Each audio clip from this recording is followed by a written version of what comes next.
Jay here, Stretford, Paddock. That's Joe Smith, and this is Deadline Day Live. We're taking you through to the final hour, or 56 minutes, 42 seconds, of January's transfer window. We'll be filling you in on all... Chance to be a fine thing. Carry on. Hey, for me sins. We'll be letting you know all the transfer news. This isn't Sky Sports News, is it? And not just Man United news, because that'd be pretty short, wouldn't it? Yeah. It'd be like, have we done any business? No. All right, that's the end of that show. So we're going to be going through all the movers and shakers in the Premier League, letting you know who's buying players, who's selling players. Aston Villa going absolutely turbo-tastic. They have gone for it. Not only have they got Marcus Rashford, but they've got a load of other players as well. Yeah. So we'll be getting into that. But make sure you guys are getting involved in the chat and the comments, hitting that like button as well, please, people. Let us know if you're here out too. You know, if you've seen a player down your local Sainsbury's who shouldn't be there, give me a shout. Yeah. Has that ever happened? What? Has anyone ever broken a transfer because they saw... I've just seen whoever, Berbatov in the car driving past me. I feel like it has. Odin Wingy, that was a weird one, wasn't it? Because that was a transfer that wasn't happening. Yeah. And he drove, was it West Brom? No, where did he drive to? QPR? Yeah, something like that. And just decided I'm going to make this deal happen even if they don't want me. Which is a weird thing to do. It is because a very weird thing to do. Do you know what used to do my head on Deadline Day? Go on. Right. I'm sorry to be like the party pooper, but do you know when you have like reporters outside the stadium? Yeah. And then people used to go over to them like with dildos and that. Yeah. And then start saying just filth. Yeah. And it's like, oh, it's funny, and it became a thing. That did my head in that. Yeah. I hated that. Take transfers seriously. That's what I mean. And that's what we do. Yeah, we don't mess about with dildos. Fulham agree Willian deal in principle. Thoughts? Oh, hello. Is this 2022? Yeah, that's an odd one. I was speaking to a Olympiakos supporting Greek taxi driver only 10 days ago. And he was saying, he was an Olympiakos fan, obviously Willian has been at Olympiakos. He said, awful bit of business for them. He's been horrendous. He hated him. He hated Willian. Yeah. So the fact that he's left Olympiakos will be to the disappointment of precisely zero Olympiakos fans by the sound of what that guy was saying. Sometimes so he's back to Fulham. Some players go to certain clubs, don't they? Yeah. Almost like it is a retirement. Like, I can't be bothered. It don't really matter. I'm just there. Neymar. Almost on my holidays. Saudi. So we'll see what happens with him. He was all right for Fulham, wasn't he? Obviously, they've come back in for a reason. But we'll see whether that one pans out. Interesting. Should we talk about some United deals? Yeah, go on, let's do this. Let's start with this Mathys Tel situation, I think, because this was one that looked like it might happen today. Yeah. And that potentially could happen. If we go back 48 hours, or maybe even one more than that, 72 hours. Yeah. Quick maths. Daniel Levy flew to Germany to try and thrash this deal out for a loan with an option to buy of around £50 million, correct? As always. Bayern Munich agreed that deal. They were up for it. They were happy to sell him, apparently. And it seemed like Mathys Tel didn't want that deal to happen. No. He didn't want to be a new Tottenham player, which, can you really blame him? Not really.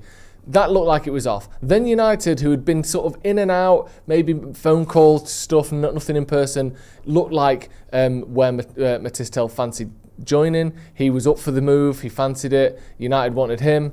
And then all of a sudden, that deal completely fell through. It then emerges this evening. I think James Ducker and a number of others reported that the reason that deal fell through is because United didn't want to spend the £5 million loan fee. Me and Nathan Salt from the Daily Mail spoke earlier tonight about this deal, and obviously go and watch that video if you haven't already. It's a really good chat, actually, and even though it's not sort of jam-packed full of United are about to buy someone, it kind of sheds a light on Ineos's thinking over the last month and for the sort of the future months as well. And it's actually really almost, in the end, an almost positive chat about where United are, because we'll talk about Man United and the disappointment of this window, but it's a slightly different angle on it from Nathan. I was really impressed by that, so it'd be good to go and check that out if you haven't already. But United didn't want to spend £5 million on a loan fee for him.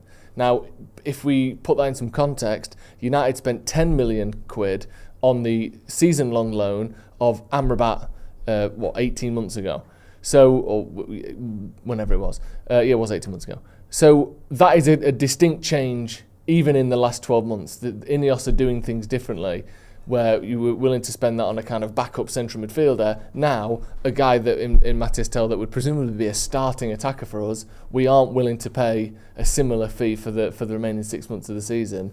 That's very much a different kind of route that Man United are taking at the minute. Then all of a sudden Spurs come back in for Tel, and it looks though now that deal is going to happen. He's flown over to England. He's going to be joining Tottenham on just a straight loan, a dry loan, as we were calling it before, with no obligation or option to buy. No, it has got an option to buy, I think. Oh, it has? There was an update, I think. Wow. It says it there. He's expected to sign on loan from Bayern Munich with an option to buy. Oh, pardon me. No, it was an update you weren't to know. It was like, I think I saw it 5 minutes ago. So I think the details have come out that there is an option to buy. Oh, wow, that's really interesting. Yeah, then. because I think that originally is different then. It wasn't, was it? Because one of the suggestions, sorry. No, go on. One of the suggestions was that one of the reasons United didn't do this is because if there was going to be no option to buy him, then essentially we thought that we were basically just building up the stature and we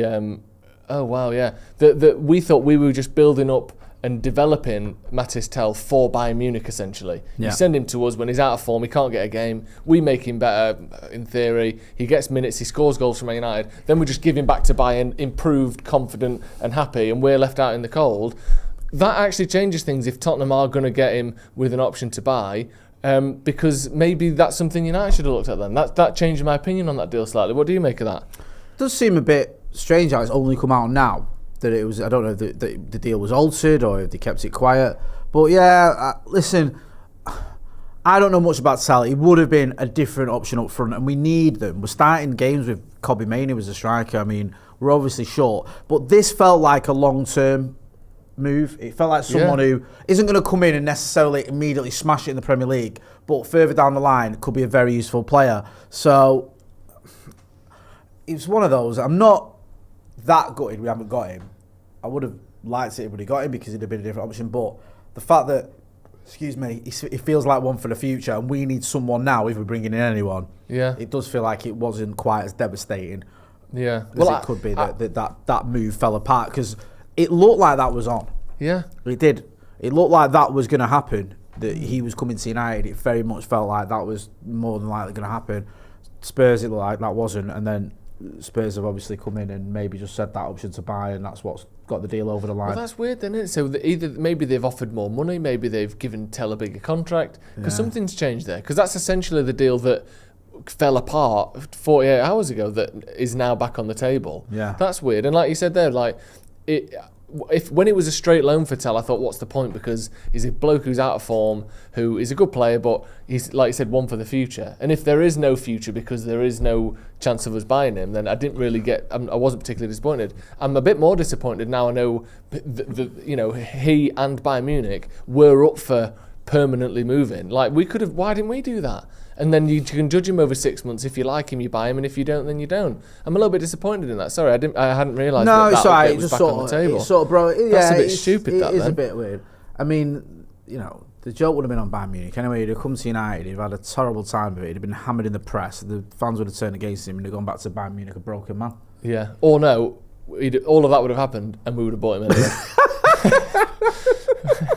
More own goals. We'd have given him 350k a week. Yeah, interesting. Good move that from Tottenham. Keeps their options open. It's like, this is what's happening now with transfers, because everyone's so scared of PSR. Yeah. No one wants to go big on a 19-year-old and spend 75 million, and it turns out to be, João Felix to Atletico Madrid. So it's all this, like, do you know how the whole world has turned into 15-day free trial when you sign up now, automatically start paying after that.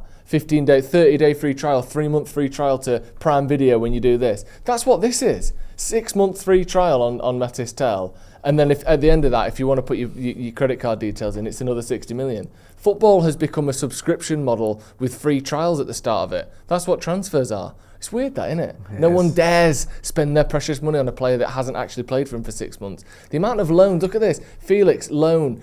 Tel, loan. Everything's a loan.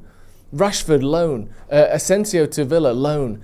That wasn't the case 7 or 8 years ago, was it? No. Everything's a loan now, and big players making loans as well, and free transfers. It's bizarre. It really is bizarre how football and PSR have become this try before you buy 6-month free trial nonsense. But I think that's a really good move for Tottenham. They get the best of both worlds there, don't they? See now, can't you? Is he eligible to play in the Europa League? Who? Tel? I assume so, yeah. Will be, won't we? He's played in the Champions League. You can imagine him scoring a bleeding winner in the final or something stupid. Interesting. DRZ in the super chat says, any chance of trying Ibrahimov or Biancheri in the 10 spots before the summer? May save us a few quid in the market. Cheers. We've got a few young players, aren't there? Those two you mentioned. One or two others as well that people are looking at and going, how far is Chido Obi from the first team? Or, Kakonki's another one who's been in the squad. Could he maybe, I know Obi hasn't been in the squad, but Kakonki's been in the first team squad. Could he get a opportunity? I mean, he's very young in Kakonki, and also we brought in the lad Heaven, so it's unlikely. But there's been a few suggestions, Andy, from various young players that maybe one or two of them could get some minutes this season. Neil Mack says, Zlatan scored 28 goals in his first season at United. Can't we get a cheap, proven goal scorer who's past their best just to get us a bunch of goals? The trouble with that is, and Zlatan was a summer signing, wasn't he? Yeah. It's January. Because if you've got a goal scorer who's currently scoring goals, no one's going to loan him to you for 6 months or for 5 months, whatever it is, because they need him. And what's the benefit for them? Oh, we'll loan him off you and we'll pay his wages. Well, why don't we keep him and pay his wages and he carries on scoring loads of goals for us and helps us win things? Especially if they're older. Yeah. Let's use Danny Welbeck as an example. Obviously, it's a bad one because he starts for Brighton. But let's say he didn't. All you're doing is getting a player 6 months closer to retiring. That is only going to be getting worse. Those Cavani deals, those Zlatan deals, those Ronaldo deals work a lot better in the summer when a player wants to get them off their books permanently, and you can either get them on a free at the end of their deal or you can get them cheap because of their age. But just a straight loan for a player that is, let's say, 33, how does that benefit, like you said, the loaning team? Because they're just losing another 6 months of a player's 18-month remaining career. It doesn't make sense for them. But that kind of striker is what we needed in the summer. And instead, and this isn't even a knock on Joshua Zirkzee because we could have done it as well, instead we signed a striker that will admit himself isn't a great goal scorer. That's not his style. We had a striker in Rasmus Højlund who got 16 goals last season, and I guess Ten Hag assumed that 16 would become 20 plus this year. Yeah. Instead, it's become 6. So that's the issue. We needed that person you're talking about, and I completely agree. We needed that Zlatan, Cavani, even sort of Igalo style player. We needed them in the summer. The only difference maybe is there are leagues around the world that are out of season now, such as the MLS. Is there a player there who that would make maybe a bit more sense to come in on a shorter term loan because you're not missing all the season? But the quality of the MLS is not particularly great, is it? So maybe that could be something. I think, is the Saudi League between things, or are they back now? I think so. Yeah, that would be one to potentially look at, but it doesn't seem, obviously United aren't going to be doing that. But we need goals, and hopefully in the summer, whether it's a Gyökeres type £70 million deal or whether it's a 10 million or a free transfer, that's what we need to do. But the other difference is, sorry to just keep talking go on, here, please do. Is those players don't grow on trees. The 350 career goals of Zlatan and Cavani had each. There's only a handful of them in the world at any given minute. We know them all, and none of them are leaving. So, where are you going to get one of them from? Look at the ageing strikers we've had in the last 5 years. Or, I know Zlatan was a little bit further. All right, since Zlatan, let's include him. Zlatan, Cavani, Ronaldo. Yeah. 3 of the greatest goal scorers of the last 20 years. Yeah, and probably the greatest goal scorer of the last 20 years. Throw into that, okay, Odin Igalo, who isn't in that level. Yeah. But that was proper scrambling around. I was about to say I thought I saw a thing with Ronaldo scoring a header recently. Yeah, but you don't just go out and get one of those players. Cavani was out of contract, that's why we got him. Zlatan was like a summer signing and it had been made a big deal of. It was Mourinho, Zlatan, Pogba. It was a big summer for us, that, wasn't it? Yeah. And then you had obviously with Ronaldo, there was all the shenanigans that went on there. He was going to go to City.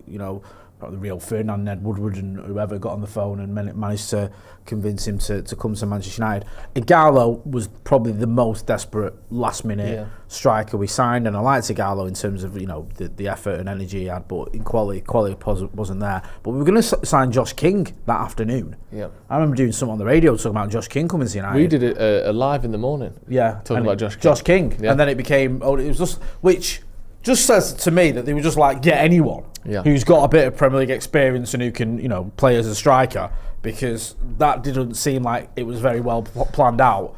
Going from Josh King at 3 o'clock in the afternoon or 1 o'clock in the afternoon to Odion Ighalo at 10 o'clock at night. Yeah. Very much scrambling around and not the quality that the other players had. So it is difficult to go out and get a striker. The one we did it under Ten Hag, was that Wout Weghorst? Yeah. Which was, again, he was on loan from Burnley at Besiktas, I think. And we got him there because Burnley were like, we basically give Burnley some money. And they were like, right, yeah, you can have it. Because they didn't even want him. I think it was $2.5 million we spent on him on the loan. Right, which is something like that. Good for Burnley. He's good for Burnley. In the Championship at the time. Wout Weghorst obviously wasn't tearing up trees, but he did a job for a bit. Tyler, just before I go back to you, let me just do a couple of super chats. Tyler Wood says Godwill and Heaven backline is not reported on enough. Carl Thomas says, I guarantee Bayern have a buyback clause. Brandon Burt says Chido Obi probably comes in now. Carp DM23 says Glazers out. Liam Clark says they were all just Solskjaer's agents' clients. I think they were. I think there's something in that. Who? Josh King and Ighalo. Yeah. I think that's how they got those deals. Well, that happened with Ten Hag, didn't it? Look at the amount of players we signed that were Ten Hag's agents' clients. No, I'm not saying it's... No, but it's a bit of I think that's sometimes how those deals get done. I think there was a bit more... I don't know. I think people have been a bit more sceptical about what has gone on with some of Ten Hag's signings in terms of the fees that we paid and whether that was in the club's best interest. I think when you look at the things like the Ighalo one, it was literally like they could make that deal happen because they knew him and because he had the same agent or whatever, rather than there was anything like, oh, we can make a few more quid out of this. Yeah. It was just desperation almost. Then we were talking about Zlatan and Ronaldo and Cavani. What a generation of strikers that was, by the way. And that sort of 35 plus, 35 to 40, those guys are now. Like Suarez, Benzema, Lewandowski. I know they're a little bit younger, but I'd still put them in that bracket. Welbeck. Ronaldo, Welbeck, Messi, Zlatan, Cavani, Benzema. These players who are like absolute 30 plus goal a season merchants, and there was about a dozen of them, or maybe slightly less, around Europe about 10 years ago. You look now at the strikers in Europe. Obviously Lewandowski's still doing it. He's, like I said, slightly younger. But like the top strikers, it's Haaland, yeah, amazing. Mbappe, yeah, fantastic. And then Salah, yeah, brilliant. After that, it's a little bit like, I know Isaac's a great player, but I don't, in my head, he's not Zlatan. No. Do you know what I mean? You look at who's up next in the Premier League. Mateta scored, I think, the same amount of goals as Salah, or one fewer than Salah since Glasner came in. Like, he's not in that bracket. Like, the amount of players that were that good. And we had, of course, Wayne Rooney. Sorry, I'm forgetting Wayne Rooney on that list as well, by the way. Yeah. Robin Van Persie, another one. Like, it was an incredible era for strikers, wasn't it? Sort of 2008 to 2018. Those 10 years, the strikers that dominated Europe were just absolutely amazing. And I think we're really lacking that. And maybe that's the way football's changed in terms of systems and flair not being as... systems prevailing and flair not being quite as... the order of the day, but it does feel a shame that you look at like Ivan Toney was like the second top scorer in the Premier League a couple of years ago. You think he's all right, he's a good striker, but come on, these were like legendary players, weren't they? It's a shame, really. It is a shame, and it does feel like we're moving away from those types of players a little bit, aren't we? It's becoming more about, I don't know, like false nines and sort of inverted wingers, system. And we don't need a striker actually. No. I saw a goal, kind of nonsense. I saw a goal a goal. Everyone knows the goal. Ronaldinho, 20 yards out against Chelsea, where he sort of like taps his toe and just puts it in the corner past Czech. Yeah. You think that goal, to just even think of doing that, to disguise it the way he did, just players of that generation were so just exciting. There was so much poetry to the way people played. It's a shame we've lost a bit of that in it, but Williams going back to Fulham, so I guess he's part of that generation. Well, there you go, you see. So nostalgia reigns once again. Mysterious Rocket says, can't see anything happening now. I was hoping we'd swoop in on a cheeky Felix loan from Chelsea or something, but can't see it. Felix has gone somewhere, hasn't he? Yeah, Felix is having a medical, I believe, before completing a loan. We're just looking at where that is. We saw that. He has gone somewhere. In fact, I can probably. There you go. He's gone to AC Milan. There you go. 5 million loan fee plus his wages. Chelsea bought him for £45 million just so they could sell Conor Gallagher. It's cool, isn't it? It's cool. It's just It's PSR, man. stocks and shares, PSR's innit? just absolutely changed the footballing landscape, and I don't know if it's for the better, to be honest with you. Dan United 94 says, Jay, do you reckon you could beat David Bellion at chess? I don't know. Is he any good at chess? I used to play chess, I don't anymore. David Bellion was one of those players that was part of that swathe of players that we bought in the mid-noughties, where we bought like Bellion, Leon Miller, God rest him, the Djemba twins, Kleberson. Quinton Fortune, or was he a bit earlier? I think he's a bit earlier, Quinton. Yeah. And then in the middle of all that, questionable talent was some lad called Cristiano Ronaldo. He's all right, I suppose. So it was not a great hit rate though. No, I mean obviously the ultimate hit of all hits. I think that was Fergie's response to Chelsea coming in with all the big money. Yeah, because we'll get a few younger players in, some like starlets who are sort of on the cusp of being, the next big thing. And thankfully, Ronnie was genuinely the next big thing in terms of one of the greatest of all time. But a lot of them just didn't live up to it at all. They just weren't good enough. Tom Hutton says, on the subject of lack of top quality strikers around at the Mo, the quality of the players in general these days doesn't compare to back in the day. Check out the Ballon d'Or list for 2005. I will do that right now. So who won it? Let's work that out. Was it 2005? Nedved or something like that? No, it was before then. 2005 will have been, don't tell me, Ronaldinho, wasn't it? Yeah, it was. So who's going to be up there for that? I won't look. Go on. Ronaldinho. Yeah, he won it. Thierry Henry. Yeah, came fourth. Samuel Eto'o. Came 10th. Who else would have been up there? 2005, who won the Champions League. Barcelona, so you're looking at Iniesta, Xavi. Barcelona didn't win the Champions League in 2005. Who won it in 2000? Oh, of course, Liverpool. Gerrard then, obviously. Yeah, he was third. Who else was up there? Who am I missing? Top three? One of the worst managers the Premier League's ever seen. Frank de Boer. Another one with the first name was right. Yeah, Frank Lampard was second. Yeah. Go on. Look at this. Shevchenko was there. Maldini in sixth. The greatest. Adriano seventh. Zlatan eighth. Zlatan played in 2005. He's mental in it. Yeah. Kaká was ninth. John Terry was 11th. Fuck off. Janino was 12th. Claude Makelele was 13th. Riquelme, I used to love Riquelme. Yeah. Was 14th. Joint 14th with Petr Cech. Didier Drogba. All the way down Michael to 20th Ballack. is insane. Yeah. Zinedine Zidane was 18th because he got like first vote from someone. Buffon, Carragher. Bullshit. Jamie Carragher was on the ballot, was 20th in the Ballon d'Or list, alongside a certain Cristiano Ronaldo. Fantastic. That's amazing. You think there's a universe we live on or live in that there was a time when Jamie Carragher and Cristiano Ronaldo finished in the same rankings for the Ballon d'Or. It's unbelievable. That is unbelievable. Yeah, that list is just crazy, isn't it? No, the talent, and it was talent as well of those sorts of players, just absolutely unbelievable. Should we talk about a transfer that has happened, Jay? Go on, let's talk about something that's a bit more interesting than who won the Ballon d'Or. Should we talk about Patrick Dorgu a little bit? Because obviously that is the one major signing that's happened. We'll talk about Aiden Heaven a little bit in a minute as well. Yeah, there we go. Tel, signed his contract agreement with Tottenham. Option to buy included in the loan agreement. €60 million option if they want to make that at the end of the summer. Do you think United fans will boo it? Boo Tel? Yeah. I hope so. I really hope so. Kiss and tell. Yeah, I think they probably will. Yeah. Tel. There were people in Worksop who think he's called Terry, Oh, we've got Hotel down. Tel's here. What's Tel doing here? Is that what you're doing, Worksop? Because that's a very Cockney thing. That. What? Calling someone who's Terry, Tel. Oh, yeah, Tel. Okay. Yeah, Right, Tel. Fair enough. I mean... Let's talk about Dorgu. Go on, let's talk about Dorgu. Because I'm sick of talking about Mathys Tel anyway. Give a shit. Forget about that. Dorgu obviously signed for around £24 million. That could go up, I think, to around 28 million. Yeah. Left back / left wing back / right winger, which he has played there this season. Comes in, 20 years old, youngster, but has been playing first team football for I think 18 months now. Looks to be.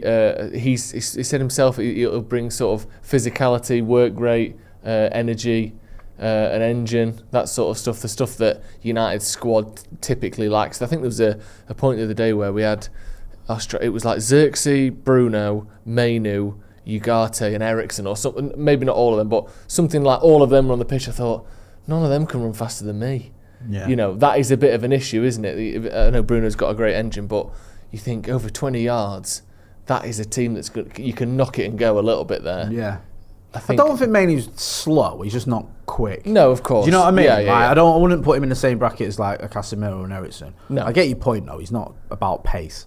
Yeah. Whereas I think Dorgu maybe isn't absolutely rapid, but is on the quicker side. Yeah, we do need a bit of that, physical, don't we? Yeah. Because it is something that we've been lacking. And obviously, look, no one really thought Marcus Rashford or Antony had a future at Manchester United, but they're both fast players.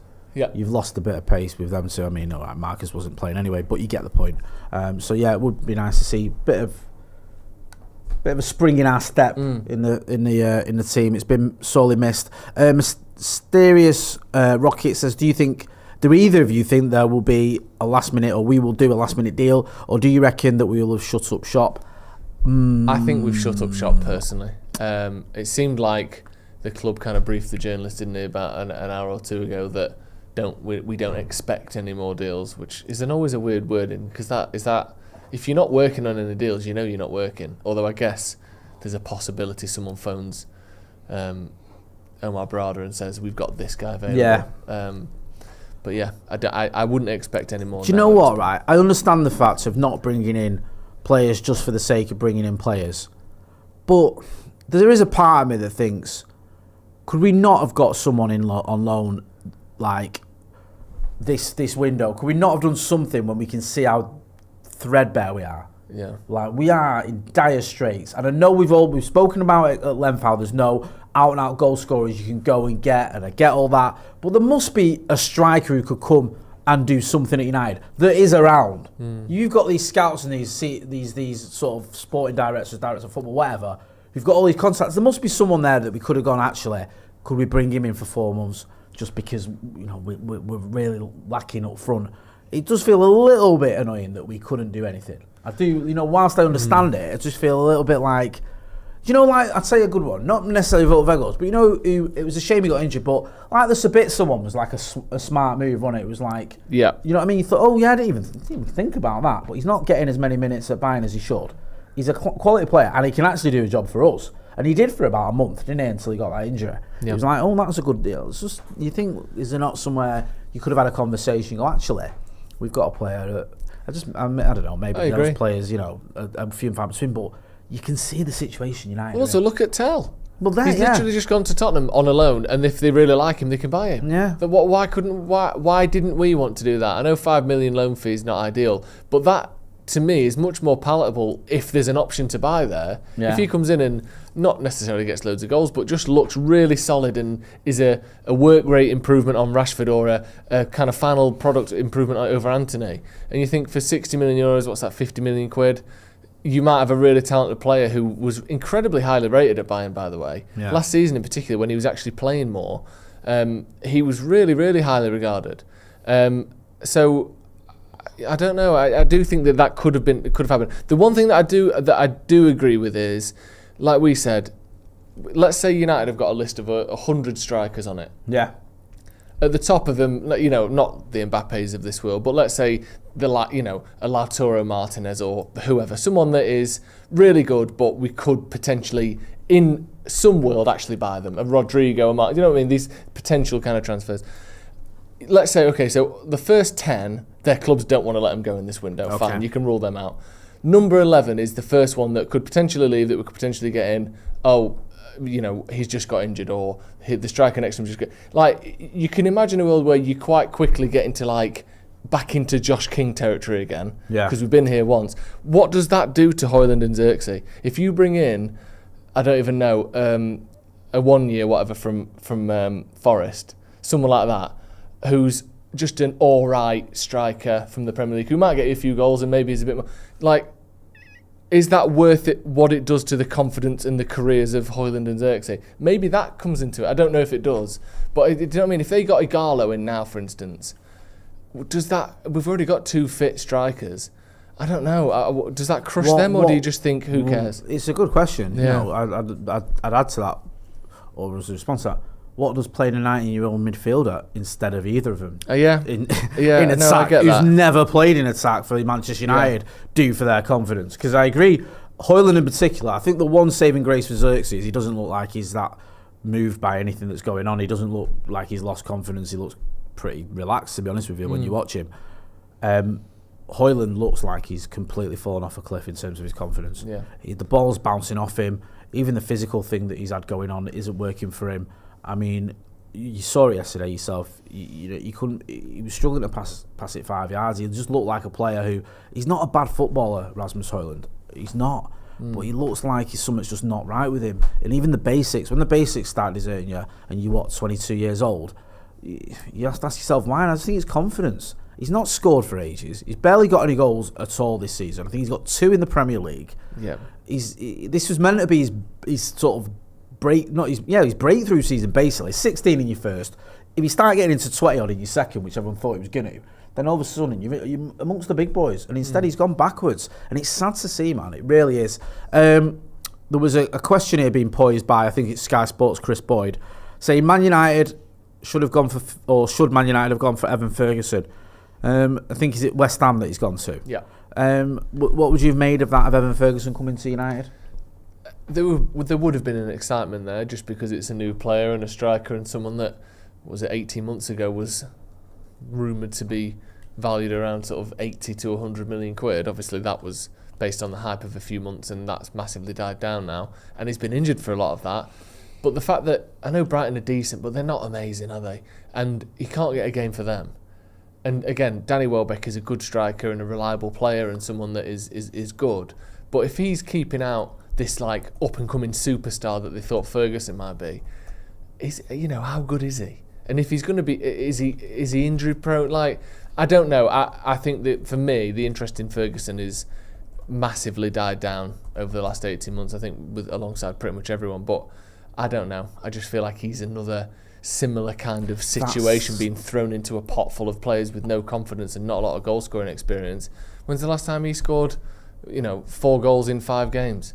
He fell off. Was it your lot, Ethan? He scored a hat-trick against Evan Ferguson. When was that? That was like 18 months ago. Didn't he fall off a cliff after that? Yeah, he's been injured a lot. Yeah. I feel sorry I'm not saying when I don't wish we'd signed he's Evan a Ferguson. kid. Do you know what I mean? But his form has just completely deserted him, and United's it's not a nice place to come to. No. When he reminds me a little bit. I was just looking up, then I couldn't remember the player's name. Connor Wickham. Do you remember when he was this young striker? Everyone thought he was going to be the next big thing, and it never quite happened for him.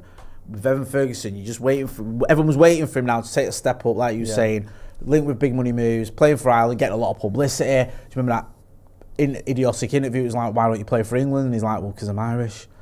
But there was a lot of hype around him on there, and it was like deservedly so, because Premier League hat-tricks don't grow on trees.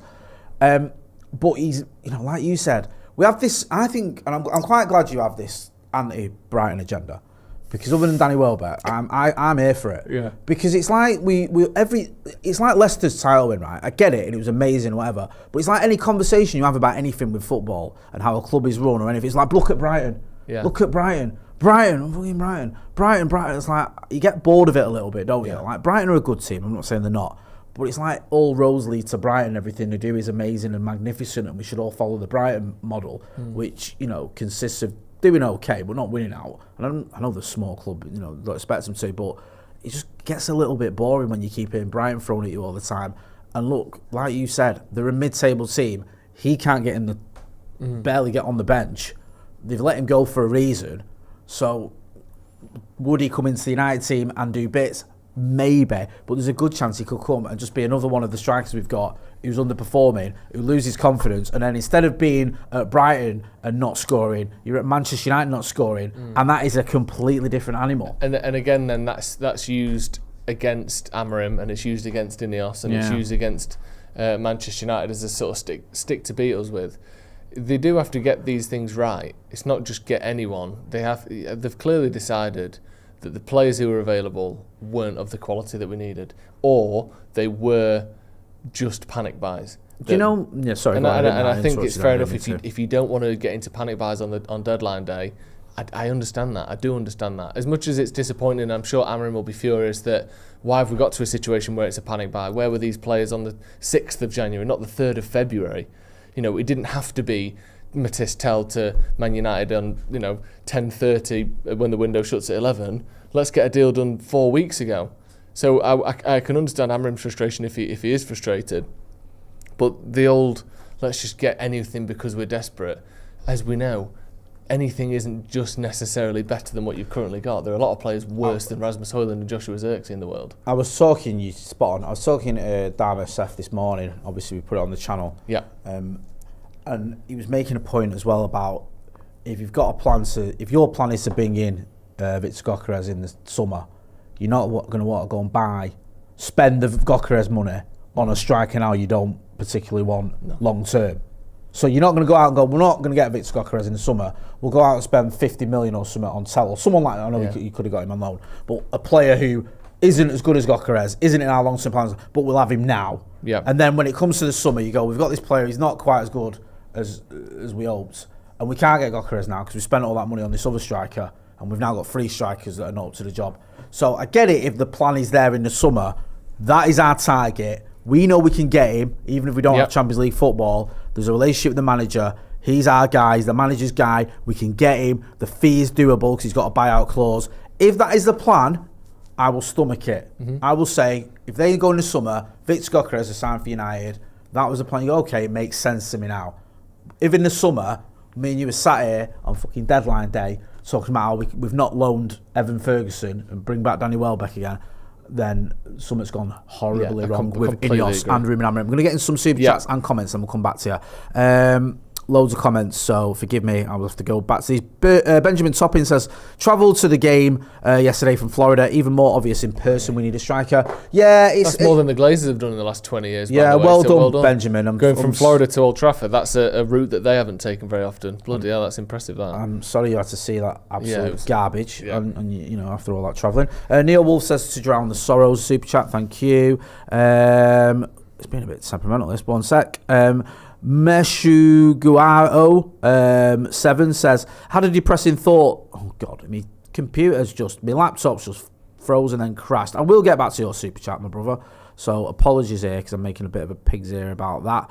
I had a depressing thought that I had to unburden myself of. Have we become so bad that even players from the early post-Fergie era, Mata, Herrera, etc., can say that they don't recognise this Man United team? That's a good point. You know, like you've got like Keane and Scholes and Rooney and Neville sat around the kitchen in the overlap saying how the standards have slipped since Fergie and all that.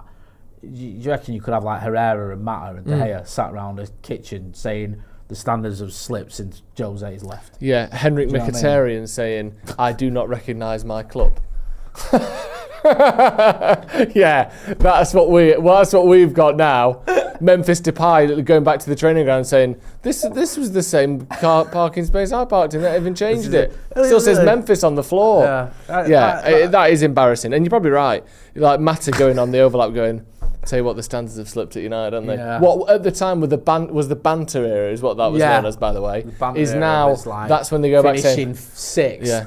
Now it's like 16th. Yeah. You know what? Back when we used to train, obviously, we'd have Jose. We'd all be dancing and training after losses. You know, they wouldn't even do that now. Like, even like Pogba and Lingard dancing in training after losses is the dream now. Yeah. Half of our biggest name players are training with 14-year-olds. Rashford and Sancho in the last couple of seasons. I'd take dancing after losses. Jim Ratcliffe's cut off the electric as well, so we can't even put our music on. It's a joke. Yeah, exactly. Have to pay for our own batteries. Stretch says, Amorim's credibility in tatters by May. Shafted. I feel for the guy. I do. It's not going well at the minute. But I feel for him, but I'm also confident he can turn this around. Yeah, he is the guy. Jibak Sahu says, do you think Ruben Amorim may lose the dressing room if our poor run continues? If we finish 15th, 16th, the board may not want to sack him, but their hand may be forced. I don't think so. I don't think there is a lose the dressing room at the minute. I don't think we've got a dressing room. That's what I mean. Yeah. I think the dressing room is basically a load of dead men walking. When we would, again, throwing back to the video with Nathan Salt that I did before, when you actually go through United's top earners, you've got Casemiro, Rashford. I'll put my thumbs up when there's a player who's got a future at Man United. Okay. Casemiro, Rashford, Bruno, Eriksen, Anthony, Maguire. Who else is up there? I think they're kind of the big boys. Mount? Mount, another one. Did you forget about Mason Mount? I forgot about Mason Mount. They're the big boys in terms of earners.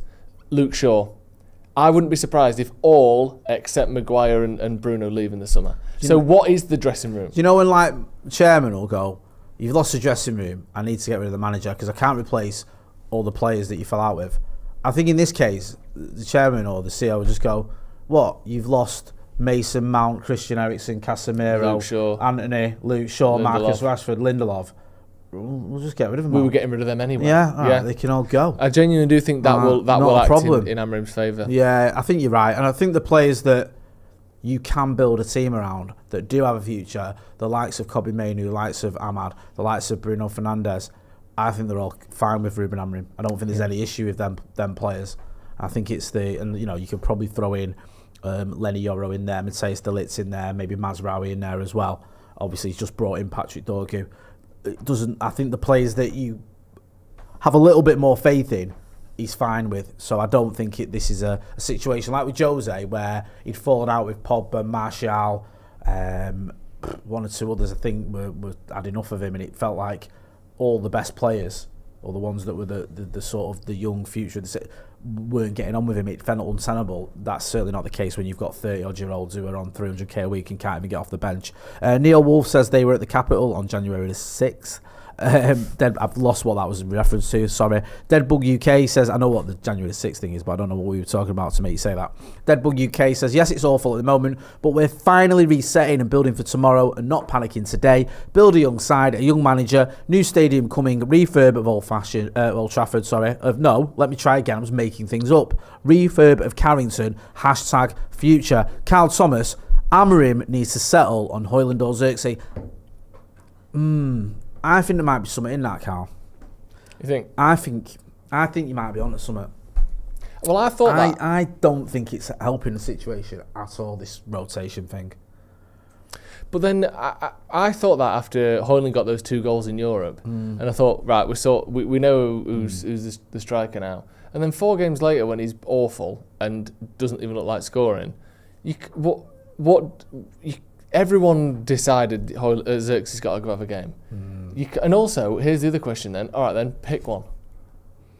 Which one do you even believe in to do it? I would probably go with Xerxes. What, you give him 10 games in a row? Just because of the confidence thing. Just because Højlund as well, just at the minute. And I don't think playing him out of confidence is helping. I think it's making him worse. You know, he sometimes, like, when Højlund wasn't scoring last season in the Premier League, he scored in the Champions League. We kept him in the Premier League for like 17 games, whatever it was. It might be a bit less. That might be doing him a disservice. But it was a long time in the Premier League, wasn't it? And then he started scoring. He went on that purple patch. I don't know if that would work this time around with Højlund. I feel like I'm just looking at him and he just looks lost. And I don't think Xerxes is particularly great, but and he didn't have a good game at Sunday. No one did. But he at least has a little bit more confidence. And I just wonder whether that is the advantage he's got over Højlund enough. What about you? Or would you keep rotating? I would keep rotating. And if I had to pick one, I'd pick Højlund. Would you? Not because I think he's much better, just because, can you imagine Joshua Xerxes getting 6 goals in 7 games? I actually can't really imagine it because his finishing isn't good enough. Like, I think if Højlund can either manufacture himself chances or get good chances made for him, I can see him putting the ball in the back of the net in 6 games in a row. I think Xerxes would miss those chances if he were to even get them. Obviously, neither of them are getting them, and neither of them are capable of, at the minute, of making chances for themselves. But there is the case for Xerxes is, look back to the 22-23 season, Rashford got 30 goals in all competitions. The most that a United player's got since Zlatan? Ronaldo, did Ronaldo get 30? I think it is Zlatan, isn't it? No, didn't Zlatan get 28? And you got to go back to Van Persie or something. Right, okay. So even better then. So Van Persie, 30 goals in all competitions. Rashford got that. We still only got 58 league goals. We still couldn't score for shit. Yeah. And then last season we got 57 league goals, basically the same, with Rashford scoring no goals or very few goals. So the problem isn't just, can one player score us out of our problems? Obviously, if one person can get 40 league goals, then you're going to get more than 58 by default. But Rashford got, 17 league goals? if we got someone on 17 league goals this season, we'd probably still only score 55 goals, 58 goals. That's not enough goals. The problem isn't just can one player, Højlund or Xerxes, score us out of our problems. We don't make enough chances across the board, and the players that we do have aren't good enough at making chances for themselves or for their teammates, and that's been the case since the likes of Paul Pogba, Mason Greenwood, Martial fell off a cliff, Cristiano Ronaldo left. Like, since those things happened, we haven't been able to replicate those goals at all. To the point where we're, like I said, we're averaging 56.5 goals over the last 3 seasons, or 58 goals over the last 3 seasons, including a 30-goal season from Rashford. So I almost don't blame Højlund or Xerxes, because let's say they got another 15 goals this season. It's not helping anything else really, except those particular goals. And we scored 57 league goals last season, one fewer than the year before, and we still finished 8th. The whole team and how we build up from the back, and the defenders and the midfielders and the attackers all need a rethink. It's not just, I feel a bit sorry for Højlund or Xerxes, expected to fire us out of our problems, and they're just the tip of the iceberg, unfortunately. I think Amarin's got to take some responsibility for that. Well, I think, obviously, when you put it like that, take some responsibility. I agree with what you're saying, but I'm not disputing you. It sounds pretty drastic, doesn't it? He has to take some responsibility because he is the manager. Yeah. But the squad that isn't his squad at all is the same squad that has only scored these goals in the last 2 seasons. I know some of them are new, De Ligt's new, etc. Xerxes is new. But Højlund was here last season when we scored 57. Most of the squad is still here from 2 years ago when we scored 58. And Amarim had no say or hand in that at all. The fact that we had a squad that scored 57 league goals last season, and we thought, here's how we're going to get more goals. We'll buy Joshua Xerxes and no other forwards. That's how you're going to get more goals. Oh, should we buy some creative midfielders at least? No, we won't do that. And I get they wanted to, shore up the defence. We've got Yoro, we've got De Ligt, we've got Mazraoui, and that they are all good players. I'm happy with those transfers.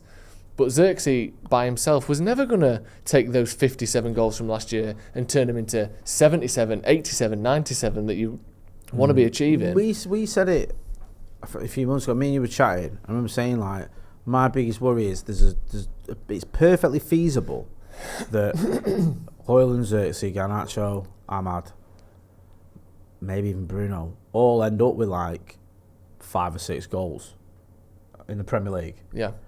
And we're heading towards that. And that's drastic.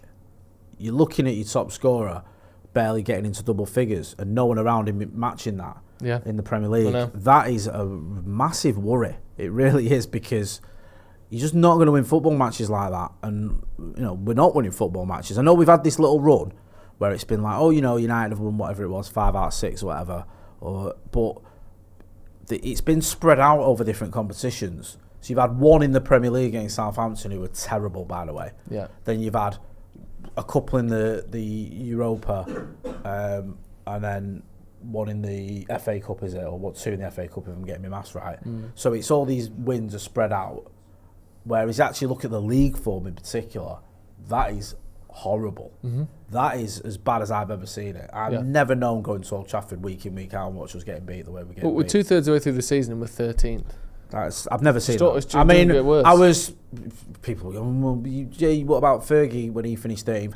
I was 9 or 10. I don't remember it. But, you know what I mean? I remember the odd game. I remember the FA Cup run. But I don't remember going to Old Trafford and watching us, getting beat off Millwall or whoever. Yeah. So it's not great. And also, we talk about Højlund and what's he got, 6-7 goals this season, and it's not good enough. It's more than almost everyone else in the squad. Yeah, I think he is. Isn't he like our second highest goal scorer or something? I think maybe Garnacho's got more, maybe Ahmad has it, and maybe Bruno.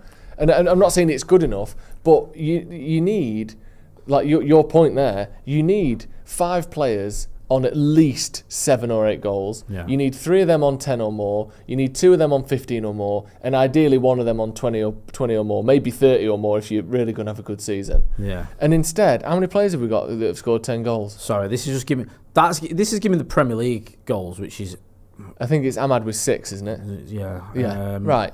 So there you go. Sorry, I just clicked on it again. I'm making a pig's ear of this. Sorry, forgive me. Can you just give me the... So in all competitions, anyway, it's...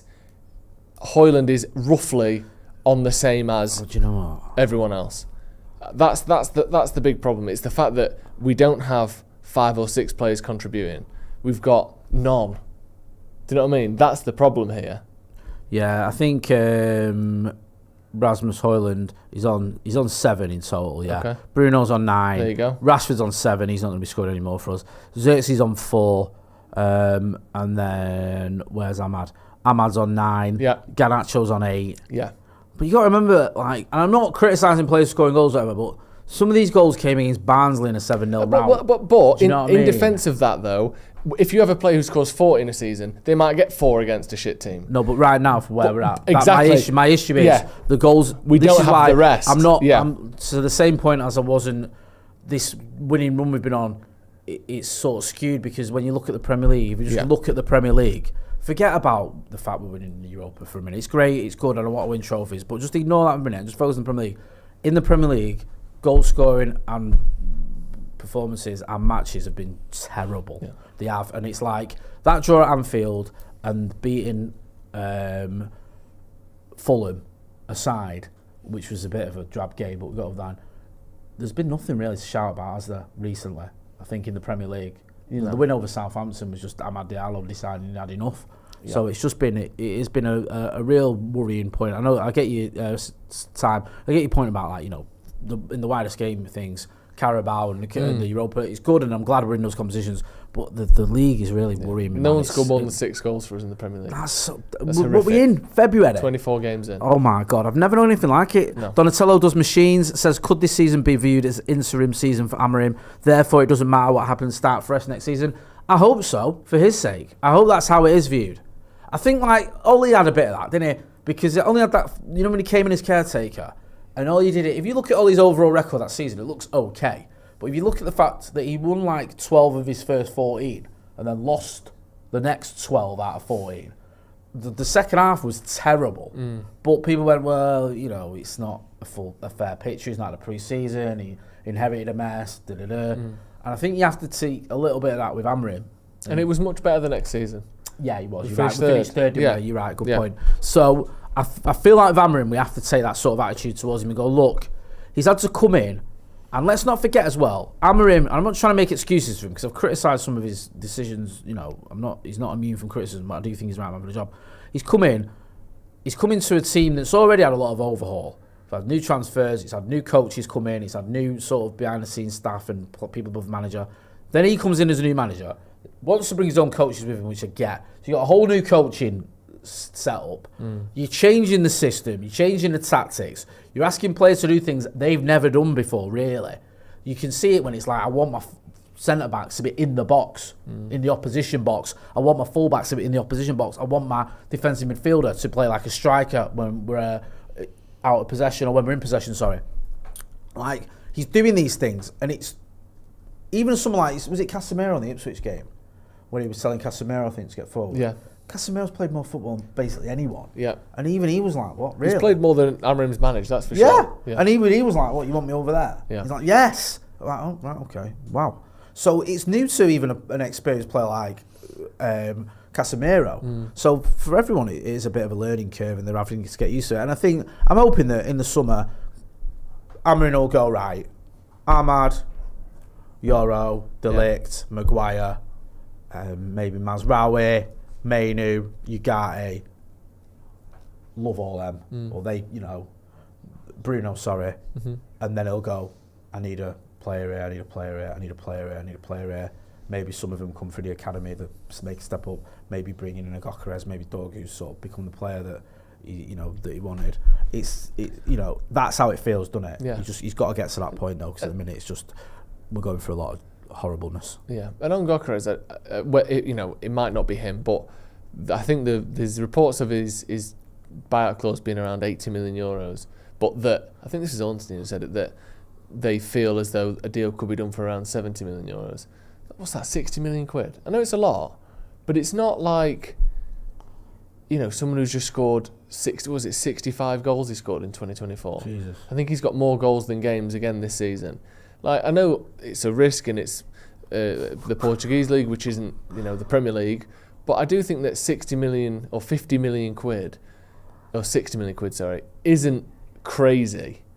But if it goes wrong and 2 years down the line he's a 29-year-old or 28-year-old who's got 5 goals in 20 games or whatever, then it can all change. But we can't never take chances because we've failed in the past. I agree. And I think it's worth taking this chance purely because his numbers are that phenomenal.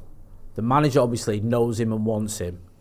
And that would be a good sort of backing of the manager to get him the player that he wants. You know, look, you want this guy, here's your guy. Like, you can't say we're not sort of supporting you, backing you. You should be able to work with this guy because it's the one you wanted. And also, let's say in 2 years' time, Gyökeres hasn't quite lived up to expectation. I know there's lots of ifs and buts here, but everyone I've spoken to is what Chido Obi says in 2 years they expect him to be in and around the United first team. Maybe then he's stepping up. Yeah. Maybe then you've got a player there that you can turn to a bit more because you're not going to turn to him now. But there's a pathway there where it can, like, either whether Gyökeres is not successful or he is successful, in a couple of years' time, Chido Obi is going to be getting minutes for Manchester United. And here's the other thing. If you sign Gyökeres, you sign a player that scores 60 goals in 2024. If he has a bad 18 months or a bad season or a bad 2 years, people will still want to buy him. Yeah. The difference between him and Højlund is Højlund had never scored more than, 15 goals. He's got 16 goals in the league. So, I mean, not that he has no value or that we're trying to sell him, but if it doesn't work out here, there are teams in Italy, someone like a Napoli would happily pay 45 million for him. You're not going to lose 60 million quid, 50 million quid. Look at the Antony deal. You're buying an unproven player who's never really done it on potential alone for 85 million quid. There's a potential there to lose 60 million quid's worth of transfer fee. With Gyökeres, you spend 60 million quid on him. Already that's 50%. You'd have to pay another 50% to get Antony. So it's a lot cheaper than Antony. And a proven goal scorer with multiple 20-plus goal seasons, a couple of 40-plus goal seasons as well. Someone will buy him even if he has a bad time. Look at Lukaku. We still got 65 million when we sold him. Yeah. Even though we spent 75 on him, we didn't make 50 million loss. You make 20 or 15. So I think the risk with Gyökeres is far smaller than it is with a Højlund or an Antony, who you're literally just paying for potential. With him, someone can look at him and go, yeah, it didn't work out at United, but they're terrible. As the window closes, there you go. With Gyökeres, he's done it in the past. People will think he'll do it again, even if it doesn't work out at United. There you go. The window's closed. Jay, what do you make of Manchester United's dealings then? I mean, Dorgu, heaven. I'm glad we got these two players. Yeah. Patrick Dorgu, we've spoken about him quite a bit over the last few days. Looks like a very good signing. Looks like the player that fits into the Ruben Amorim system, and we need someone who can play in that left wing back role because Diogo Dalot can't. I like Diogo Dalot, but he's been pretty woeful this season because he's been asked to play in a position that doesn't suit him. And the only time he's had a good game really in that position is when Trent Alexander-Arnold had the worst game that anyone's ever had. So if you can move Dalot back over to the right, play the Dorgu there on the left, that looks like a positive move. Heaven, probably one for the future, but saying that with Martinez getting injured, he might end up getting more minutes this season than he was expecting. But again, very positive, young signing. Arsenal obviously have a bit of pedigree there with their academy, and it's another player we've nicked off them. So that is a positive. The issue is we haven't brought in a striker. Yeah. We've been in a position now where, as me and you have extensively spoken about over the last hour or so, we ain't scoring any goals, and we've got midfielders being played up front because the manager's not trusting his strikers enough. Ideally, you'd have wanted a striker, wouldn't you? You'd have wanted one striker to come in, and then you can go, right, that's, for a January window, that's decent. Now it just feels a little bit underwhelming. And, okay, they weren't getting minutes, but we've actually got fewer attacking options at the end of the window than we had at the start. Yeah. I mean, obviously Rashford's left, Antony's left, Wheatley's gone on loan as well, Malassia's gone on loan. We had a forward line that wasn't scoring enough goals, wasn't creating enough, and you sell the most proven of any. You loan the most proven of any of them in Rashford, which I understand why that's happened, but these are the facts. And you loan Antony, who comes off the bench, not regularly, but it's not uncommon to see Antony come off the bench, and don't replace them. That is a worry. You almost have to assume that Rashford is such a negative presence in the dressing room in terms of sort of killing the vibe, the fact that people being around a player on his money that seems to not be taking his sort of career at Manchester United as seriously as he should be, is so damaging to the rest of the squad that simply having him in there is a negative that we had to get rid of. Because otherwise you have just lost stuff with nothing in return. The same with Anthony. Is he so difficult to be around that the minutes he was taking can be, they're worth not having anymore because he was just a disaster in the dressing room? I don't know. I'm not sure. Steve was making a point on Rio's channel today that maybe there is a case of Marcus Rashford isn't applying himself in training the way he should, and that Amram's called him out on that, and there's truth to that. And maybe it's also the case that United want him out the door because he's one of the few saleable assets they've got, or we've got, because of PSR, and he's an academy player, so it's all in with profit, and we can use that elsewhere. So maybe they wanted him out for that reason as well as, or maybe wages. The wages. So maybe two things are true. He's not applying himself, but the reason it's been so drastically like you are done is because not just because he's not applying himself, but because we need to get this guy out of this club and make it clear that he's going, not he's sticking around. I don't know. Yeah, no, I think that Steve was making in it. I could easily see there being truth to that. He made it a lot better than I did then. And it was like, I thought, he might have a little something in that. I mean, either way, listen, I've stuck up for Marcus Rashford almost as much as you have, but it was obvious he had to go. Yeah. It was obvious. It's time to move on. Your manager's sat there saying, you're basically not trying in training. You're done. Yeah. You're done. And the only way you're not done is if you pull your socks up and respond, and he obviously didn't. But I just wonder whether the club or the manager was sort of encouraged because of the PSR thing. You can get Marcus out the door, get some money in, and then maybe go in the summer and bring in someone like a Victor Gyökeres. Carl Thomas says, strapping boys, this shit is about to get rougher. Akash K, sorry, you said this a little while ago. So just seen Spurs option to buy for Tel. I want to cry. Right, listen, I will never criticise anyone for crying, right? There's nothing wrong being in touch with your emotions, but I don't think any of us should be crying because Spurs have signed Mathys Tel. I'm just going to say that. I'm just going to put that out there. That's fair. Yeah? I think that's fair, yeah. Just, if you want to have a good strike, and we all do it, fair play to you. Yeah. But the fact that Spurs have just bought Mathys Tel from Bayern Munich, no, don't put yourself through that. What was the last thing you cried at, Jay? Do you remember? Last thing that made you cry? My bloody eating bill. Fuck off. Man was a dog that had to have all 4 legs amputated, and yours is your heating bill. What dog had to have all 4 legs amputated? Go for the miracle. They don't amputate 4 legs off a dog. They just put the dog down. No, they don't. They take the legs off, sellotape it to a skateboard, and put some remote control wheels on it. That sounds like the sort of experiments my kids do with the woodlouse. Yeah. What's going on here? We've sawn the dog's legs off and glued it to a skateboard. Yeah, we're playing science with the dog. Yeah. How would you rank this window out of 10 for Manchester United, Jay? 4. Yeah, I agree. I think people forget. What are you laughing at over now, the production desk? There's a bias towards 7. Why is that so funny? Yeah, we're so positive that it's a 4 out of 10. There's a bias towards people thinking like 6.5 is actually average, but 5 is average. Yeah. This is just below average. Yeah. It's not very good. No. I don't think it's an utter disaster. No. I think we've got rid of some players who needed to go. We've got a couple of players in who look really good, but we needed an attacker. It's a little bit shit that Ineos in 5 weeks couldn't find an attacker for us. Almost no one is agreeing with us. What's it? What people say? Everyone is just like. There's been a lot of people reacting to that. What are they saying? Acting like we just said it's the greatest window Manchester United have ever had. Chris says 3. Soul Jaito says 2. Yeah. Agent 666 says 2. Frank F says -2. Mount says 4. Laughing emoji. I like this. George J says Tel grew up watching Spurs. Yeah. Did he? Losing the Champions League final to Liverpool? Nice. Is that what he watched? Max says 3. Loads of people like 3 goals says 5. That's a rare person going there. Rahil Amin says 4. Giles Miles says 3. -3. I love that. If you're already below the possible scale, why stop at -3? Why not just say -1 billion? Yeah. City have gone big in this window, haven't they? Very big, and we've not really spoken about them. They've got Nico Gonzalez today from Porto. They've already made a host of other signings as well. I think there's somewhere in the region of 165 million quid that they've spent in January, which has to be one of the biggest January transfer windows ever.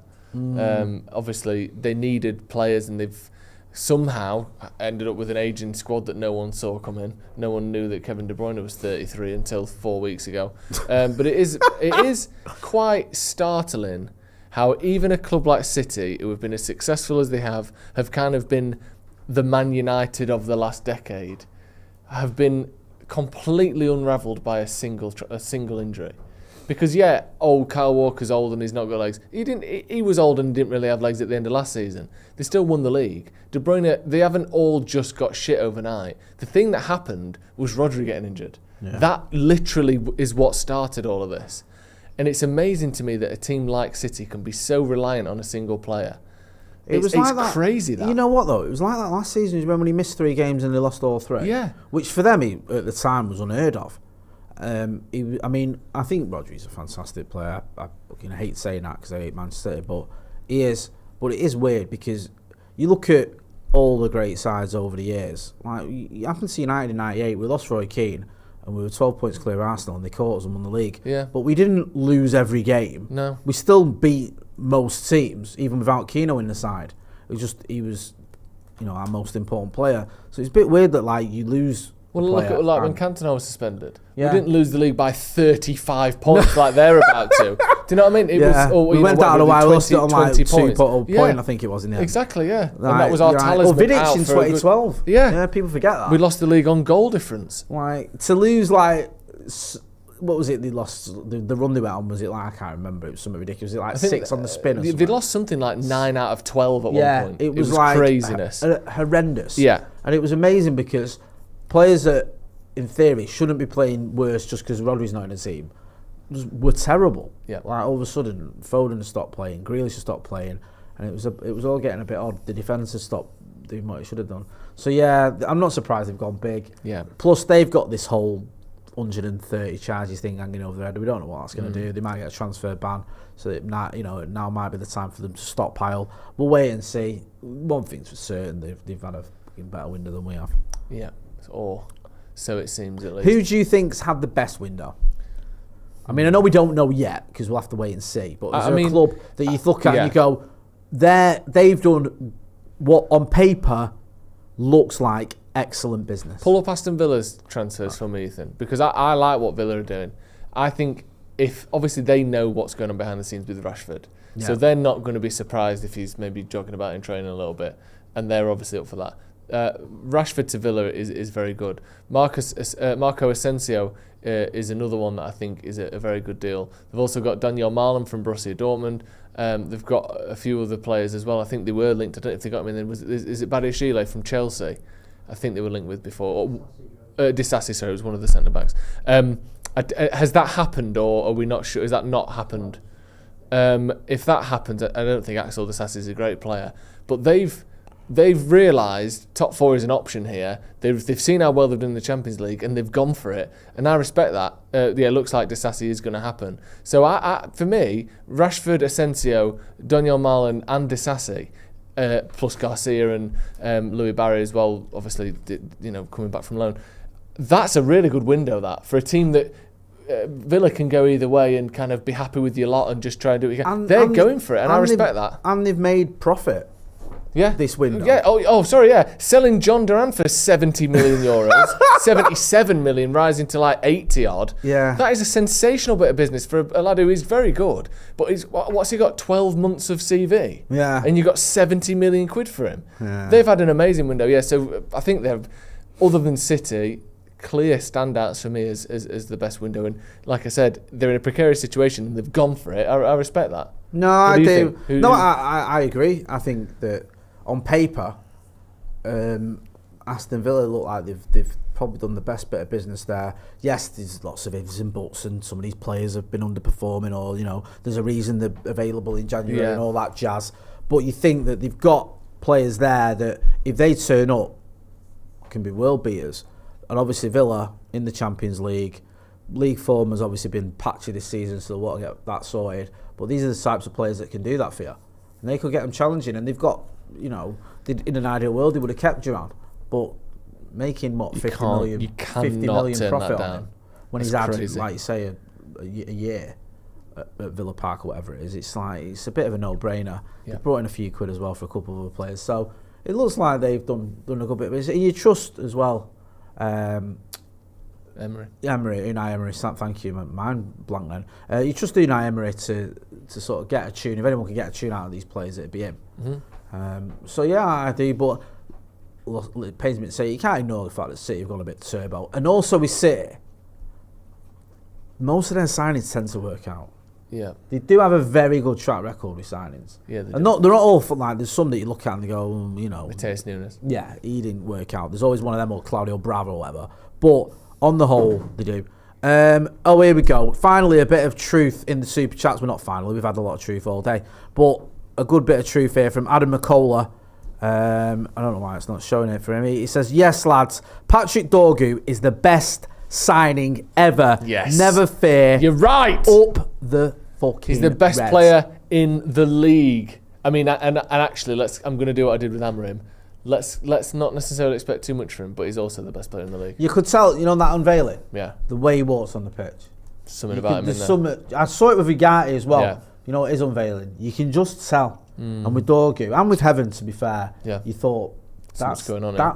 They've got it. Yeah. They have got it. I don't know what it is, but he's got it.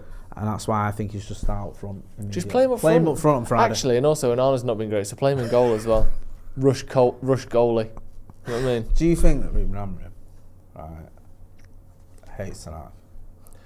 I think he looks at the 600 million that Ten Hag spent and says, was he pissed? This cannot be. I was looking at this before, and obviously, as someone who defended Ten Hag and thought, if you're going to give him the summer, you might as well give him more of this season. And I don't wish we didn't get Amorim, but that was my opinion up until the point Ten Hag was sacked. What? What did we get for that? We got 7 good months out of Casemiro. Yeah. We got 1 surprisingly decent season out of Eriksen. Half a season out of Anthony, if that. Half a season out of about a third of a season spread out over the season. Yeah, Højlund did some decent things last season. I like Martinez. He's now injured. And I think Onana can be a decent keeper. And also, let's not forget, if it weren't for an injury, Ahmad would have been sold by Ten Hag. That's true. And me.